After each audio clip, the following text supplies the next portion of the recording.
Esiet sveicināti, dārgie Soham lapas sekotāji, YouTube kanāla sekotāji, un mēs turpinām mudru jogas video sēriju, un turpmākajās 5-6 video sesijās mēs parunāsim par jogā ļoti svarīgu tēmu un atbilstošajām mudrām, un šī tēma ir pamatelementi, jeb tatvas.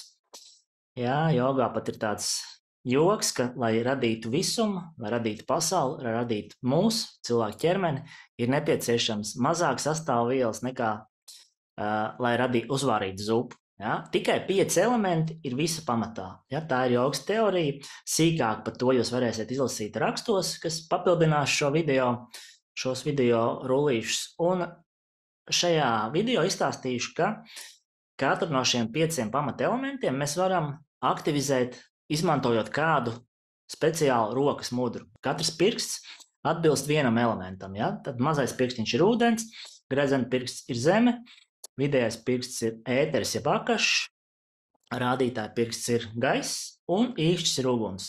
Un attiecīgā veidā saspiežot pirkstus, mēs iedarbojamies uz šiem elementiem. Ja?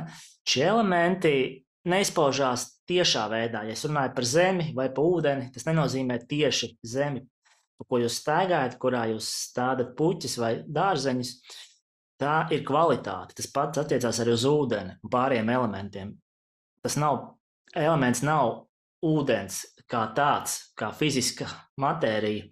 Tas ir smalkais elements. Ja? Ko tas nozīmē? Tas nozīmē, ka, ja mēs runājam par zemes elementu, ja mēs gribam sakārtot zemes elementu, ja mums zemes elements nav kārtībā, tas nozīmē, ka mums pietrūks stabilitātes, pietrūks stabila pamata zem kājām, pietrūks drošības un pietrūks tādas nemainīguma. Ja? Tāda rutinēta dzīves, jeb dienas režīma. Ja? Tad zemes elements mums dod stabilitāti un drošību. Ja?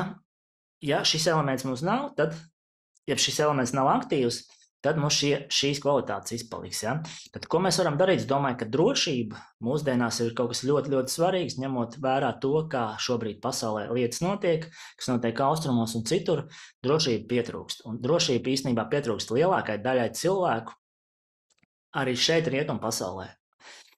Ja? Un tad, ko darīt, lai šī iekšējā drošība, iekšējā stabilitāte parādās? Tad jogā ir mudru tehnikas, kurām mēs varam iedarboties šiem pamatelementiem. Ja?